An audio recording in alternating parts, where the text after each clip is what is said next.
Hello दोस्तों, मेरी नई कहानी में पुनः आप लोगों का स्वागत है। आज हम आपके लिए लेकर आए हैं सास बहू की एक इमोशनल कहानी। आइए कहानी शुरू करते हैं। रात के लगभग 8:30 बज चुके थे। निधि रसोई में रात का खाना बना रही थी और खाना लगभग बन भी चुका था। केवल दाल में तड़का लगाना ही बाकी था। वैसे भी आज उसने हल्के फुल्के दाल चावल ही बनाए थे। दोपहर में कुछ मेहमान आए थे, इसलिए पनीर और छोले दोनों ही की सब्जी बनी थी, तो रात में हल्का फुल्का ही ठीक रहता है। अभी निधि यह सोच रही थी कि सास ममता जी ने रसोई में प्रवेश किया। बहू शिल्पा के सास ससुर आने वाले हैं, फटाफट से खाना बना दो, कुछ बढ़िया सा बना देना, आखिर समधी आए हैं, कोई कंजूसी मत करना। ऐसा ना हो कि कल को शिल्पा को दो बातें सुननी पड़े। मैं जरा सोफे के कवर बदल देती हूँ। निधि के जवाब की प्रतीक्षा किए बिना ही सास ममता जी बाहर चली गई, क्योंकि वह जानती थी कि निधि सब कुछ संभाल लेगी। लेकिन ममता जी की बात सुनते ही निधि को 10 दिन पहले की घटना याद आ गई और न चाहते हुए भी उसका मन एक बार फिर से दुखी हो गया। दरअसल ममता जी की आदत है, वह अपने रिश्तेदारों का स्वागत बहुत ही अच्छे तरीके से करती हैं, लेकिन अक्सर जब निधि के घर से कोई भी आता है तो उन्हें उचित सम्मान नहीं देती हैं। जब भी निधि के घर से कोई आता है तो ममता जी अक्सर मुंह बना लेती हैं। कभी अच्छे तोहफे न लाने का ताना देती हैं, तो कभी यह ताना देती हैं कि बेटी के घर यूँ रोज़ रोज़ नहीं आया जाता। कभी बची हुई मिठाई उनके आगे रख देती हैं, तो कभी कोई और ऐसी बात जो निधि को दुखी कर देती है। लेकिन पिछली बार तो हद ही हो गई।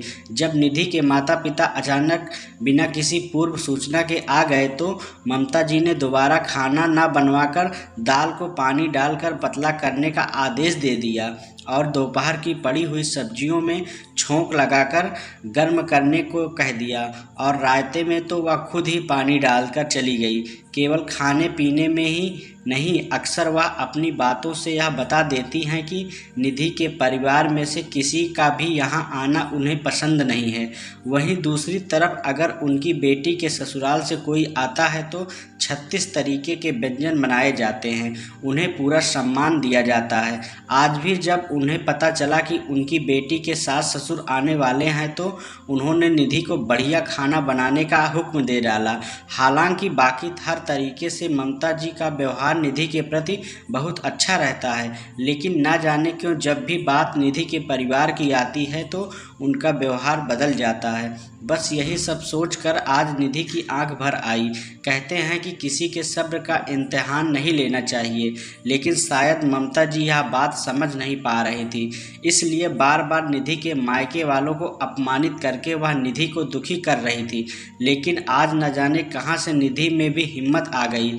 अपने आंसू पोंछकर वह हाल में आ गई और सोफे के कवर बदलती हुई ममता जी से बोली, मम्मी जी, दीदी के सास ससुर कब तक आएंगे? क्योंकि खाना तो लगभग बन ही चुका है। अरे अभी तो तुझे बोल कर आई हूँ, इतना जल्दी खाना कैसे बन गया? मम्मी जी, वह क्या है ना, दाल चावल तो बन ही गए हैं, दाल में पानी डालकर उसे पतला कर देती हूँ, रायते में भी पानी डाल देती हूँ, और दोपहर वाली जो पनीर और छोले की सब्जी बची हुई पड़ी है ना, उसे भी थोड़ा सा फ्राई करके तड़का लगा दूंगी। और पूरियों का आटा तो दोपहर का बचा हुआ पड़ा ही है, तो एक्स्ट्रा खाना बनाने की कोई ज़रूरत ही नहीं है। वैसे भी आप ही तो कह रही थी ना उस दिन कि समधी तो घर के ही होते हैं, वह तो अपने ही होते हैं, वह थोड़ी ना बुरा मानेंगे अगर हम उन्हें दोपहर का खाना खिला देंगे। अब दोबारा खाना बनाएंगे तो दोपहर का खाना वेस्ट हो जाएगा ना। याद है मम्मी जी आपको, उस दिन जब मेरे मम्मी पापा आए थे तब आपने यही कहा था, तो फिर आज भी ऐसा करते हैं। दीदी के सास ससुर भी तो समधी ही हैं, घर के ही हैं, अपने ही लोग हैं, वह थोड़ी ना बुरा मानेंगे। क्यों, सही कह रही हूँ ना मैं मम्मी जी?